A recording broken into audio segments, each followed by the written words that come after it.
ओम शांति। 6 अप्रैल 2022 की साकार मुरली है।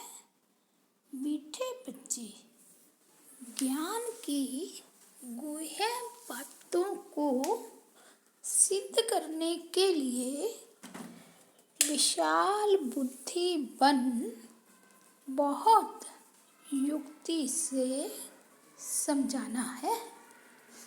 कहा जाता है, सांप भी मरे, लाठी भी ना टूटे। आज का प्रश्न है, हाहाकार के समय पास होने के लिए कौन सा मुख्य गुण जरूर चाहिए? उत्तर है धैर्यता का। लड़ाई के समय ही तुम्हारी प्रत्यक्षता होगी। जो मजबूत होंगे वही पास हो सकेंगे। घबराने वाले नापास हो जाते हैं। अंत में तुम बच्चों का प्रभाव निकलेगा। तब कहेंगे, ओहो प्रभु, तेरी लीला। सब जानेंगे, गुप्त वेश में प्रभु आया है। दूसरा प्रश्न है, सबसे बड़ा सौभाग्य कौन सा है? उत्तर है स्वर्ग में आना भी सबसे बड़ा सौभाग्य है। स्वर्ग के सुख तुम बच्चे ही देखते हो। वहाँ आदि मध्य अंत दुख नहीं होता। यह बातें मनुष्यों की बुद्धि में मुश्किल ही बैठती है। गीत बजा है, नई उम्र की कलियां। ओम शांति। भगवानुवाच। आगे श्री कृष्ण भगवानुवाच कहते थे, अब तुम बच्चों को निश्चय हुआ है। श्री कृष्ण भगवानुवाच नहीं है। श्री कृष्ण तो त्रिकालदर्शी अर्थात सुदर्शन चक्रधारी नहीं है। अब यह अगर भगत लोग सुने तो बिगड़ेंगे। कहेंगे, तुम इन्हों की श्रद्धा क्यों कम करते हो? जबकि इनका निश्चय कृष्ण में है कि वह सुदर्शन चक्रधारी है। सुदर्शन चक्र हमेशा विष्णु को या कृष्ण को ही देते हैं। दुनिया को तो यह मालूम ही नहीं कि श्री कृष्ण और विष्णु का क्या संबंध है।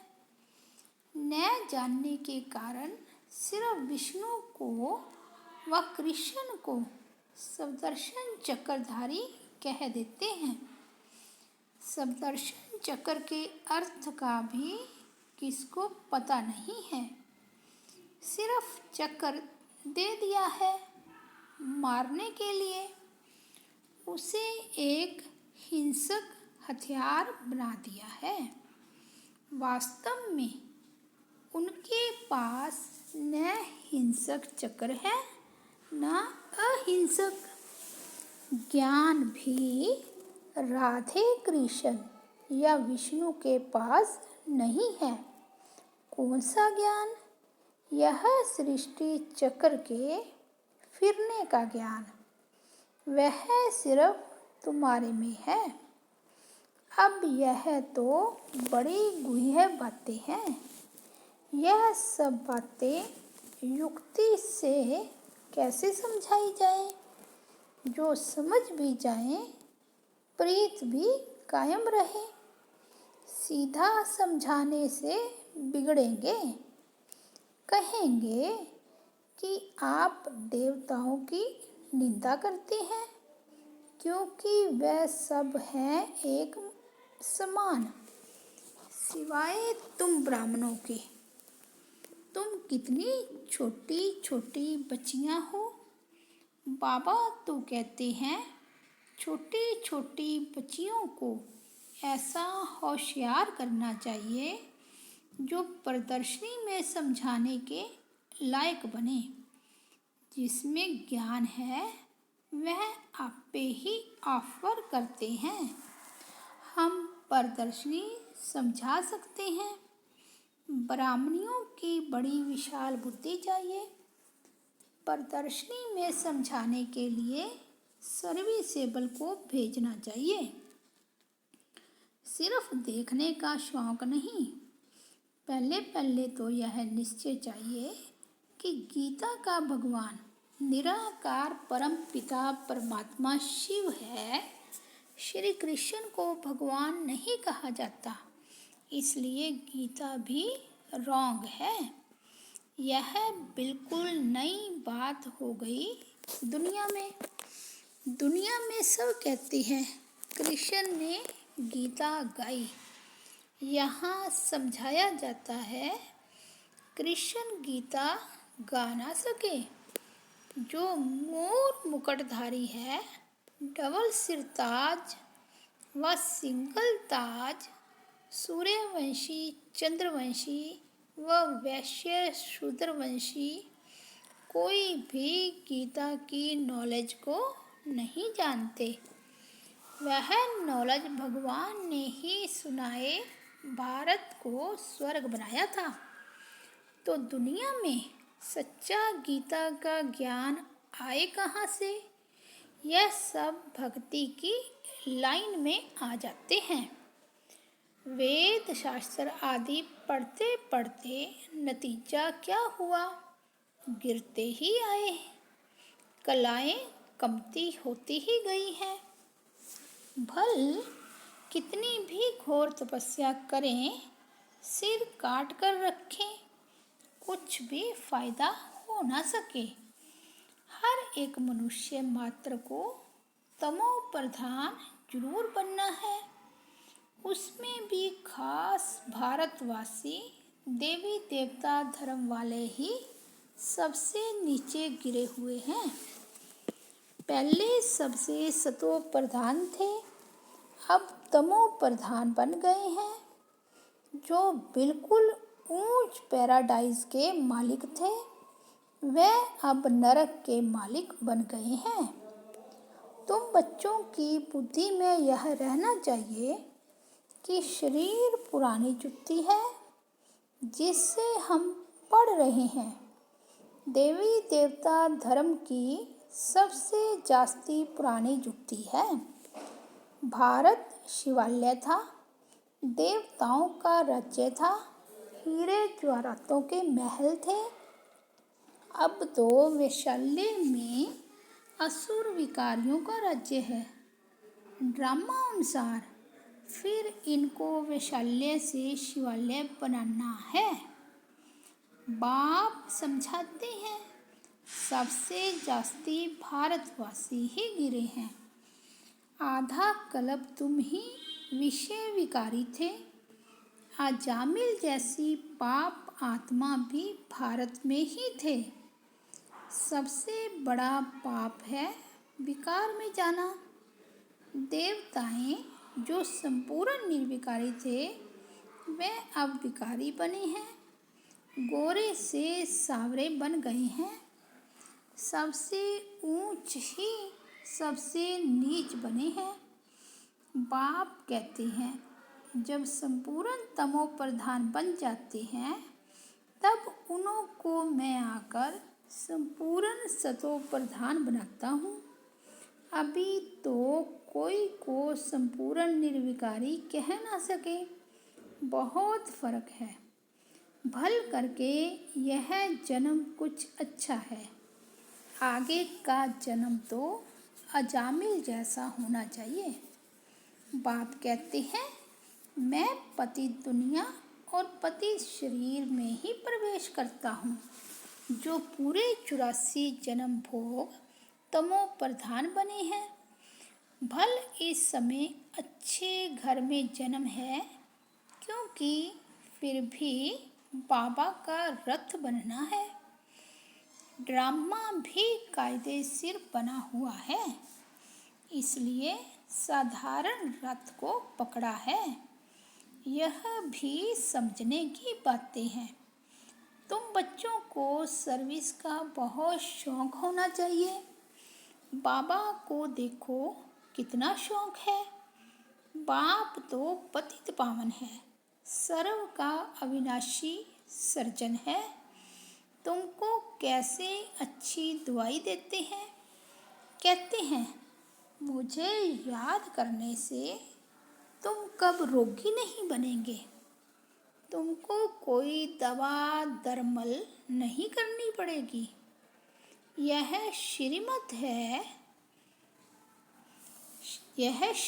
है ना कि कोई गुरु का मंत्र आदि है। बाप कहते हैं मुझे याद करने से तुम्हारे विकर्म विनाश होंगे, फिर माया का विघ्न नहीं आएगा, तुम महावीर कहलाएंगे।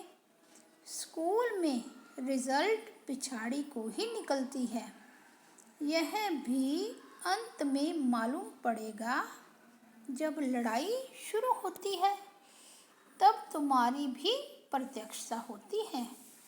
देखेंगे तुम कितने निडर निर्भय बने हो। बाप भी निर्भय है ना। कितना भी हाहाकार मच जाए, धैर्यता से समझाना है कि हमें तो जाना ही है। चलो तो हम चले अपनी मंजिल माउंट आबू। बाबा के पास घबराना नहीं है, घबराने में भी नापास हो जाते हैं। इतना मजबूत बनना है। पहले पहले आफतें आएंगी फैमन की, बाहर से अनाज आ नहीं सकेगा, मारा मारी हो जाएगी। उस समय कितना निडर बनना पड़े। लड़ाई में कितने पहलवान होते हैं। कहते हैं मरना और मारना है, जान का भी डर नहीं है। भल उनको यह भी ज्ञान नहीं है कि शरीर छोड़ दूसरा लेंगे। उनको तो सर्विस करनी है। वो लोग सिखाते हैं बोलो गुरु नानक की जय, हनुमान की जय।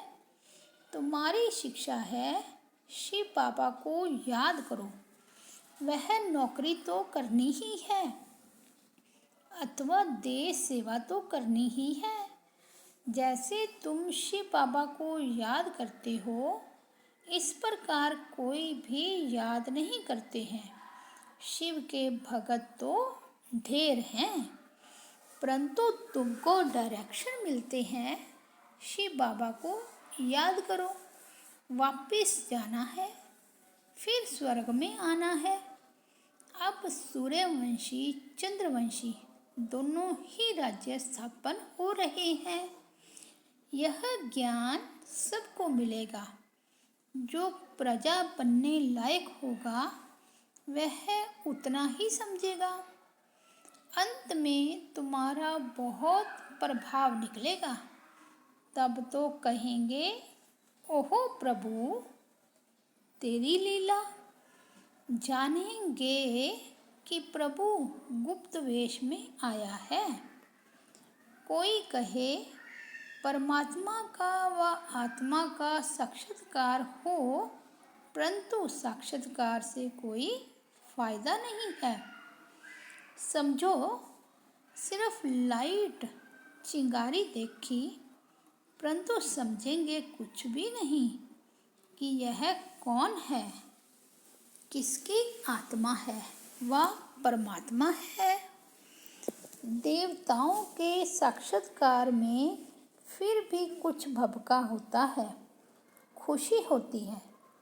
यहाँ तो यह भी नहीं जानते कि परमात्मा का रूप क्या है। जितनी पिछाड़ी होती जाएगी तो बाबा बुद्धि का ताला खोलता जाएगा। स्वर्ग में आना यह भी सौभाग्य है। स्वर्ग के सुख और कोई देख ना सके। स्वर्ग में यथा राजा तथा प्रजा रहते हैं। अब न्यू दिल्ली नाम रखा है, परंतु न्यू भारत कब था? यह तो पुराना भारत है। नए भारत में सिर्फ देवता धर्म था, बिल्कुल थोड़े थे। अब तो बहुत हैं। कितना रात दिन का फर्क है। अखबार में भी समझा सकते हैं। तुम न्यू दिल्ली न्यू भारत कहते हो, परंतु नव भारत न्यू दिल्ली तो नई दुनिया में होगी। वह तो पैराडाइज होगा। तो तुम कैसे बना सकते हो? यहाँ तो अनेक धर्म है, वहाँ एक ही धर्म है। यह सारी समझने की बातें हैं। हम सब मूल वतन से आए हैं। हम सब आत्माएं ज्योतिर्बिंदु स्टार मिसल हैं। जैसे स्टार आकाश में खड़े हैं, कोई गिरते भी नहीं हैं, ऐसे हम आत्माएं ब्रह्मांड में रहती हैं। बच्चों को अब मालूम पड़ा है कि निर्वाण धाम में आत्मा बोल ना सके, क्योंकि शरीर नहीं है। तुम कह सकते हो हम आत्माएं परम धाम की रहने वाली हैं। यह नई बात है। शास्त्रों में लिख दिया है कि आत्मा बुदबुदा है, सागर में समा जाती है। तुम अब जानते हो, पतित पावन बाप सबको लेने के लिए आया है।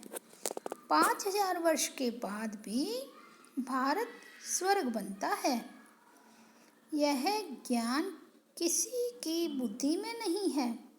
बाप ही आकर समझाते हैं। हम ही राज्य लेते हैं, हम ही राज्य गवाते हैं। इनकी नो एंड। ड्रामा से कोई छूट नहीं सकता।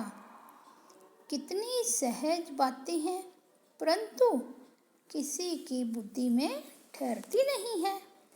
अभी आत्मा को अपने 84 जन्मों के चक्र का मालूम पड़ा है, जिससे चक्रवर्ती महाराजा महारानी बनते हैं। यह सब खत्म होने वाला है। विनाश सामने खड़ा है। फिर क्यों लोभ जास्ती करें धन इकट्ठा करने का? सर्विसेबल बच्चा है तो उनकी यज्ञ से पालना होती है। सर्विस नहीं करते तो ऊंच पद भी नहीं मिलेगा। बाबा से पूछ सकते हो, हम इतनी सर्विस करते हैं जो ऊंच पद पाएं। बाबा कह देते हैं, आसार ऐसे दिखाई देते हैं जो तुम प्रजा में चले जाएंगे। यहाँ ही मालूम पड़ जाता है। छोटे छोटे बच्चों को भी सिखलाकर इतना होशियार बनाना चाहिए जो प्रदर्शनी में सर्विस करके शो करें। अच्छा, मीठे मीठे सिकिलदे बच्चों प्रति माता पिता बाप दादा का याद प्यार और गुड मॉर्निंग। रूहानी बाप की रूहानी बच्चों को नमस्ते। हम रूहानी बच्चों की रूहानी बाप दादा को याद प्यार गुड मॉर्निंग और नमस्ते। धारणा के लिए मुख्य सार। फर्स्ट पॉइंट है, बाप समान निर्भय निडर बनना है। धैर्यता से काम लेना है, घबराना नहीं है। सेकंड पॉइंट है, विनाश सामने है, इसलिए जास्ती धन इकट्ठा करने का लोभ नहीं करना है। ऊंच पद के लिए ईश्वरीय सेवा कर कमाई जमा करनी है। आज का वरदान है, सर्व खजाने जमा कर रूहानी फकूर अर्थात नशे में रहने वाले बेफिक्र बादशाह भव।